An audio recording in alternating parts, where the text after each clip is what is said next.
आज का जो हमारा टॉपिक है वो है एनर्जी। एक एनर्जी और दूसरा पावर। अब एनर्जी भी दो तरह की होती है, ठीक है। एक होती है काइनेटिक एनर्जी, एक होती है पोटेंशियल एनर्जी। नॉर्मली हमारे यहाँ पेपर में क्वेश्चन कहां से आता है, हमारे एग्जाम में क्वेश्चन आता है कि मोमेंटम रिलेशन से क्वेश्चन आ जाता है। लेकिन यहां पर जो क्वेश्चन आ जाता है, पहले हमें पता होना चाहिए काइनेटिक एनर्जी होती क्या है और एनर्जी क्या होती है। एनर्जी होती है कैपेसिटी टू डू वर्क, कि आप कितना काम कर पा रहे हैं, वो आपकी क्या होगी, एनर्जी, ठीक है। लेकिन हमें वो पेपर में थोड़ी आएगा कि capacity to do work is called energy, वो नहीं आएगा। आपको क्वेश्चन आएगा कि काइनेटिक एनर्जी पहले पढ़ने किसके बराबर होती है, वो होती है हाफ mv स्क्वायर, ठीक है। ये हो गया काइनेटिक एनर्जी। अब आपको पूछेगा पोटेंशियल एनर्जी, तो पोटेंशियल एनर्जी जो होती है वो किसके बराबर होती है, mgh। अब इसमें आपको पेपर में क्वेश्चन आ जाता है कि काइनेटिक एनर्जी किसमें होती है, जब कोई चीज मोशन में होती है ना, तो उसमें क्या होती है, काइनेटिक एनर्जी होती है। जैसे मैं चल रहा हूं तो इसमें मेरे में कौन सी एनर्जी है, काइनेटिक एनर्जी। और जब कोई चीज हाइट पे होती है, इसकी कोई हाइट होती है, उसमें होती है पोटेंशियल एनर्जी। जैसे डैम में पानी रखा हुआ है, जब पानी को पकड़ के रखा हो तो उसमें कौन सी एनर्जी होगी, पोटेंशियल एनर्जी। जब छोड़ देंगे तो क्या हो जाएगी, काइनेटिक एनर्जी। तो एनर्जी क्या, neither created not be destroyed. Energy को ना बना सकते हैं ना ही डिस्ट्रॉय कर सकते हैं, हम सिर्फ उसको चेंज कर सकते हैं एक से दूसरी जगह, मतलब दूसरे फॉर्म में। क्लियर की बात। अब देखो होता क्या है, काइनेटिक एनर्जी जो आप किसके ऊपर डिपेंड करेगी। अब देखो मास m क्या होता है, यहाँ पर मास होता है, और v क्या होती है, स्पीड या फिर वेलोसिटी। अब देखो मास तो हर चीज का मास तो चेंज होता है, लेकिन बहुत मतलब जैसे किसी प्लैनेट पे जाएंगे तभी चेंज होता है। तो देखो वेलोसिटी जो है मास और वेलोसिटी के ऊपर डिपेंड करता है, ठीक है। मास डज नॉट चेंज, मास जो वो कभी चेंज नहीं होता है। वेट चेंज होता है लेकिन मास चेंज नहीं होता है। जब मास चेंज नहीं होगा तो चेंज किसके ऊपर होगा, सिर्फ और सिर्फ वेलोसिटी के ऊपर होगा। किसके ऊपर होगा, स्पीड के ऊपर। किसके ऊपर, वेलोसिटी के ऊपर या फिर स्पीड के ऊपर, ठीक है। दूसरा क्या है, पोटेंशियल एनर्जी में भी मास क्या रहेगा, कांस्टेंट रह जाएगा। जी क्या होता है, एक्सेलरेशन ड्यू टू ग्रेविटी। इसकी वैल्यू हम 9.8 होती है, लेकिन कई बार न्यूमेरिकल करना हो तो हम 10 में ले लेते हैं, ऐसा कुछ नहीं है, ठीक है। और एच का मतलब क्या होता है, कितनी हाइट पे कोई चीज है, ठीक है। यहां से क्वेश्चन क्या आता है आपको, रिलेशन बिटवीन, सबसे ज्यादा मोस्ट क्वेश्चन है दैट इज काइनेटिक एनर्जी और मोमेंटम में क्या रिलेशन होता है। ये बहुत बार पेपर में क्वेश्चन आता है, relation between kinetic energy and momentum.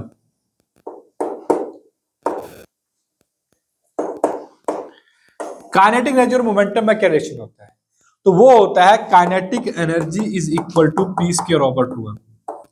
अब इसमें P क्या है, P जो हमें मोमेंटम है, ये काइनेटिक एनर्जी है। कई बार तो शॉर्ट में आपको पेपर में क्वेश्चन आता है कि बताओ रिलेशन क्या है, तो हो गया kinetic energy P square over 2m। अब हमें क्वेश्चन क्या आता है, यहां से जो मेन क्वेश्चन आता है वो क्या आता है, हमें मेन क्वेश्चन ये आता है कि if a body have same momentum, if two body have same momentum then which have more kinetic energy. ये पेपर में मोस्ट इंपोर्टेंट क्वेश्चन है, जनरली पेपर में आ ही जाता है, पक्का पेपर में, मतलब इस बार भी आया था, हर साल पेपर में आ ही जाता है। तो आता कैसे, देखो काइनेटिक एनर्जी किसके बराबर होगी, पी स्क्वायर ओवर 2m। अब इसने क्या बोला, अब P को कांस्टेंट रख दिया, मतलब P को चेंज नहीं करेंगे, P को मिटा दो, P को मत मिटा दो। इसका मतलब काइनेटिक एनर्जी किसके रिलेशन में आ गई, इनवर्सली प्रोपोर्शनल टू m। यानी कि जिस चीज का मास ज्यादा होगा उसकी काइनेटिक एनर्जी क्या हो जाएगी, कम। और जिस चीज की काइनेटिक एनर्जी ज्यादा होगी उसका मास क्या हो जाएगा, कम। पेपर वाला क्या पूछता है, पेपर वाला पूछता है two bodies have equal momentum, यानी कि मोमेंटम P को कांस्टेंट रख दिया, which have more kinetic energy. तो इट मींस जिसका मास कम होगा। अब देखो लाइट बॉडी होती है एक हैवी बॉडी, वहां दिया होता है लाइट बॉडी या हैवी बॉडी। तो लाइट बॉडी का मतलब क्या हो गया, जिसका भार क्या होगा, कम, यानी कि मास कम होगा। जिसका मास कम होगा उसकी काइनेटिक एनर्जी क्या होगी, ज्यादा। क्लियर होगी बात। अगर आपको क्वेश्चन आए if two bodies having same, two have bodies, light body and heavy body have same momentum, which have more kinetic energy. तो इसका मतलब जिसका मास कम होगा उसकी काइनेटिक एनर्जी क्या हो जाएगी, ज्यादा। ठीक है, जिसका भार कम होगा उसकी स्पीड भी ज्यादा होगी, ऐसे याद रखना। क्लियर हो गई बात। अब दूसरा क्या आता है आपको पेपर में, दूसरा जो आपको पेपर में क्वेश्चन आ जाता है वो आता है कि यहां लिख देता हूं मैं साइड में, if momentum is conserved, momentum is constant, momentum is constant, short में लिख रहा हूं, देन लाइट बॉडी हैव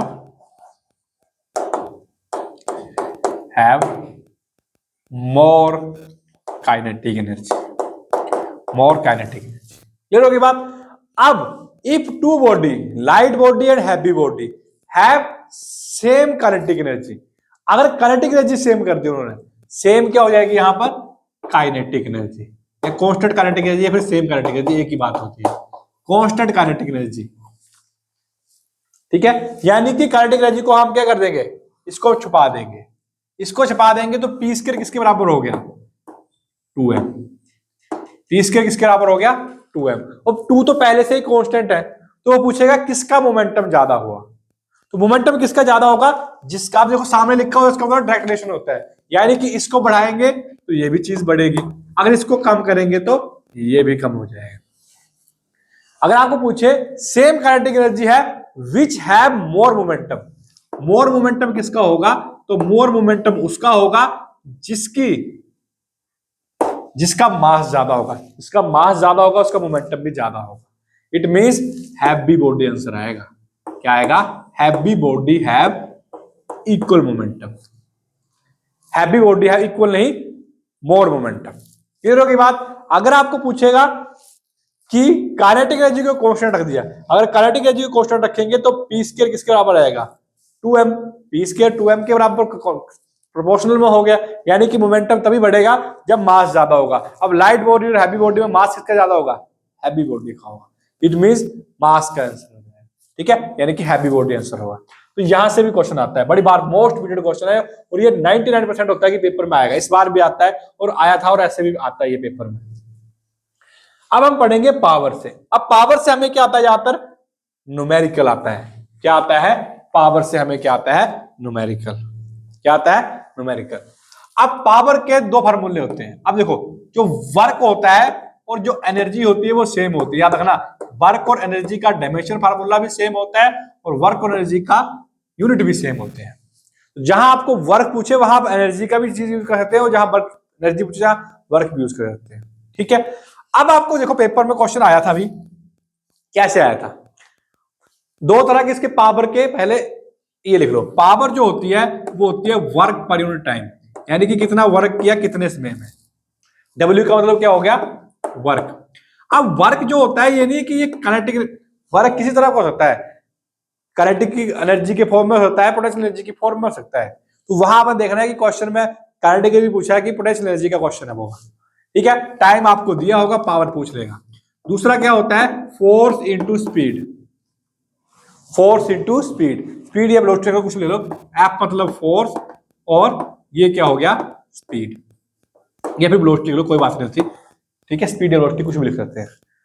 अब एक्चुअल में हम ले जाओ, एंगल के ऊपर भी डिपेंड करता है, कोस ऑफ थीटा लिखते हैं हम वैसे, लेकिन जनरल लिख ले तो हम ऐसे भी लिख लेते हैं। ठीक है, प्रॉपर लिखेंगे कोस ऑफ थीटा भी होता है। अब देखो यहां से न्यूमेरिकल आता है, कई बार आपको क्या दिया होगा, वर्क दिया होगा और टाइम दिया होगा, पूछेगा पावर कितनी है। अभी पिछले पेपर में आया था, इस पेपर में भी क्वेश्चन आया था। इस बार जो पेपर में क्वेश्चन आया था वो आपको आया था एफ और वी से। इस बार जो पेपर में क्वेश्चन आया था वो एफ और बी से आया था, पिछली बार जो क्वेश्चन आया था वो यहां से आया था। ठीक है, ये बहुत ही इंपॉर्टेंट चीज है। अब क्वेश्चन क्या आया था वो लिख लेते हैं। अब हम लिख लेंगे कि क्वेश्चन क्या आया था। क्वेश्चन आया था, a 40 kg child, क्वेश्चन आया था, a 40 kg child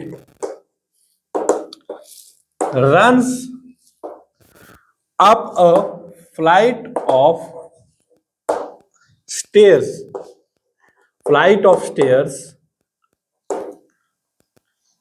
4 meter high in 2 seconds. In 2 seconds, calculate power. Power, यानी कि आपको क्या करना है, पावर निकालनी है। तो आपको पता है पावर क्या होती है, वर्क पर यूनिट टाइम। अब बताओ जब आप स्टेयर के ऊपर चढ़ रहे हो तो जब चढ़ रहे हो तो उसमें कौन सी एनर्जी आएगी। अब देखो स्टेयर में चढ़ रहे हो तो उसमें ऑटोमेटिकली क्या आ जाएगी, ऊपर को जा रहे हैं। जब आप हाइट पे जा रहे हो तो क्या हो रहा है, पोटेंशियल एनर्जी। अब यहां पर आपने वर्क की जगह किसका फार्मूला भरना है, पोटेंशियल एनर्जी। तो पोटेंशियल एनर्जी का फार्मूला क्या बताया मैंने, एम जी और एच डिवाइड बाय क्या होगा, टाइम। अब देखो सबसे पहले हम निकालेंगे पोटेंशियल एनर्जी। अब देखना दिया क्या क्या चीज है हमें, हमें क्या दिया है, एम, यानी कि यहां लिख लो मास कितना दिया है, 40 kg। ये ऐसा यूनिट में क्लियर होगी बात। दूसरा आगे पूछा है कि एक स्टेयर कितने मीटर है, 4 मीटर है। 4 मीटर जा रही है ना, हाइट दी है, हाइट कितनी दी है, 4 मीटर। ठीक है, हाइट कितनी दी है, 4 मीटर। अब आपको क्या बोला है, आपको बोला है कि आपने पावर निकालनी है। एम आप, अब जी की वैल्यू तो आपको पता है कितनी होती है, अप्रोक्सीमेट को मैम 9 पॉइंट होती है, लेकिन न्यूमेरिकल करते तो हम 10 भी ले लेते हैं। जब अप्रोक्सीमेट हम आंसर लेना तो 10 भी ले सकते हैं। तो बस वैल्यू पुट करो। अब देखो एम जी एच, एम कितना दिया है 40, जी दिया है, जी यानी कि एक्सेस इंटू कितना दिया है 10, और हाइट कितनी दी है, हाइट कितनी दी है 4, डिवाइड बाय टाइम कितना दिया था 2 सेकेंड। पावर निकल जाएगी, 2 से काटेंगे 2 से 2 कट जाएगा,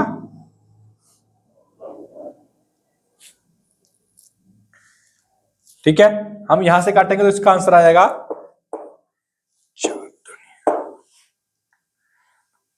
40 इंटू 10 इंटू 4, तो इसका आ जाएगा अप्रोक्सीमेटली 800 वाट के करीब आएगा।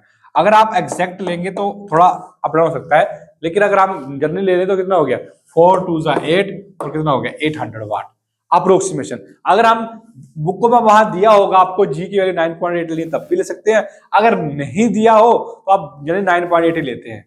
लेकिन अगर अप्रोक्सीमेशन में दिया हो तो वहां कई बार बुक में दिया होता है कि आप 10 लो, तो आपने 10 ही लेनी है। क्लियर होगी बात, क्या बोला मैंने, पावर से न्यूमेरिकल आ जाता है, इस बार भी आया था, इस बार क्या आया था वो हम डिस्कस करेंगे।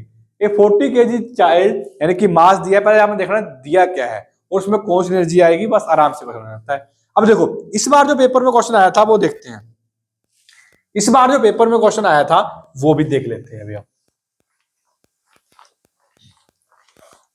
इस बार जो पेपर में क्वेश्चन आया था ये आया था a child pushes A toy car. Question आया था a child pushes a toy car with a force of 50 Newton. With a force of 50 Newton, the power exerted by